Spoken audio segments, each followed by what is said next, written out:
Өзүңүздөргө жакшы белгилүү болгондой, Кыргыз Республикасынын Жогорку Кеңешинин 2016 жылдын 21 январындагы токтому менен 2014 жылдан 2015 жылга чейинки мезгилдин ичинде Кыргыз Республикасынын укук коргоо органдары тарабынан жарандарды жазык жоопкерчилигине мыйзамсыз тартуу маселелери иликтөө боюнча убактылуу депутаттык комиссия түзүлгөн.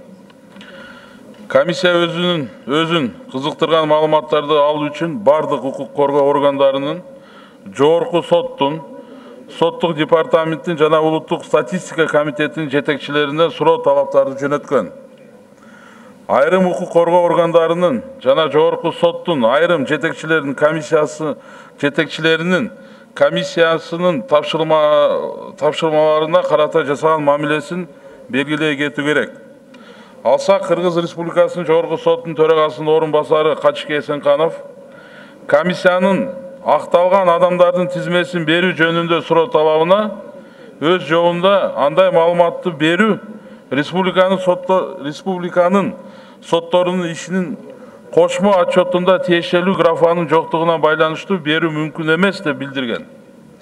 Башкача айтканда, комиссия Жогорку соттун жетекчилигинин канча адам акталгандыгы жана алардын ичинен канчасы мыйзамсыз камакта болгондугу кызыктырбайт деген тыянакка келди.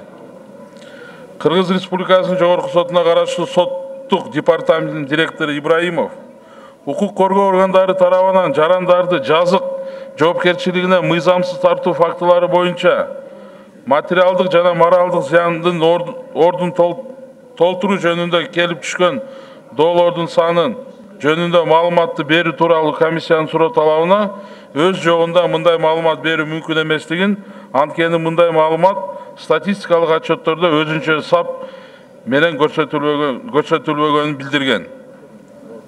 Андан тышкары комиссия талап кылган маалыматтар улуттук статистика комитетинин, башка прокуратуранын, МВД, ГКНБ, ГСБ, ГСИН, ГТС жана ГСКНдин жетекчилери кол койгон 1Е деген 1Е формасындагы мамлекеттик статистикалык отчеттуулуктан, ошондой эле укук коргоо органдарынын өздөрүнүн маалыматтарынан алынган.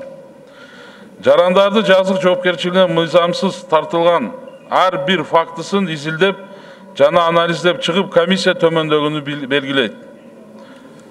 Кылыч, мишать эткенсиң, жакын сүрөчү. Өлкөбүздө жарандарды жазык жоопкерчилигине мыйзамсыз тартуу жана аларды камакка алуунун натыйжасында жарандардын конституциялык укуктары бузулуп жатат.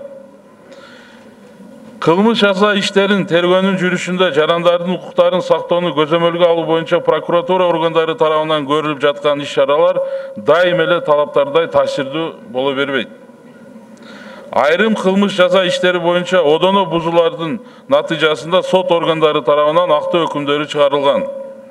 Урматтуу коллегалар, сиздерге таратылган справкада ар бир реабилитациялоочу негиздер боюнча кыскартылган иштер жана аларды козгогон тергөөчүлөр жөнүндө маалымат кеңири көрсөтүлгөн. Ал эми кыска маалымат берсем, өлкөнүн укук коргоо органдары тарабынан 2014 жылы бардыгы болуп 3777 кылмыш жаза иши өндүрүшүнөн кыскартылган. Алардын ичинен реабилитациялоочу негиздер боюнча 28 иши кыскартылган. Ошол эле учурда 2015 жылы бул көрсөткүч 4245 кылмыш иши жана 34 ишти түзгөн. Кыргыз Республикасынын соттору тарабынан 2014 жылы 106 кылмыш иши боюнча 173 адамга карата актоо өкүмү чыгарылган. Алар мыйзамдуу күчүнө кирген. 2015 жылы бул көрсөткүч 77 иш жана 115 адамды түздү. Өзгөчө белгилеп кетчү нерсе, Кыргыз Республикасынын жарандары жазык жоопкерчилигине мыйзамсыз тартылган бардык жазык иштери боюнча күнөөлүү тергөөчүлөрдүн көпчүлүгү тартиптик жоопкерчиликке тартылган эмес, же болбосо эскертүү, сөгүш гана алышкан. Жарандарды жазык жоопкерчилигине тартууда, камакта кармоодо жана соттук чечимди чыгарууда Кыргыз Республикасынын укук коргоо органдарынын кызматкерлеринин жана судьялардын жоопкерчилигин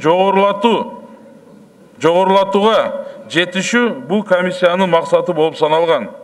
Жарандардын конституциялык укуктарын бузууга жол берген кызмат адамдарын жазалоо, мындан ары адам укуктарын жана эркиндиктерин бузууларга жол бербөө боюнча алдын алуу мүнөздөгү чара катары милдеттүү болууга тийиш. Кыргыз Республикасынын Жогорку Кеңешинин депутаттары тарабынан эгерде кандайдыр бир суроолор болсо, мен ар бир жазык кылмыш иши боюнча түшүндүрмө берүүгө даярмын. Көңүл бурганыңыздар үчүн чоң рахмат.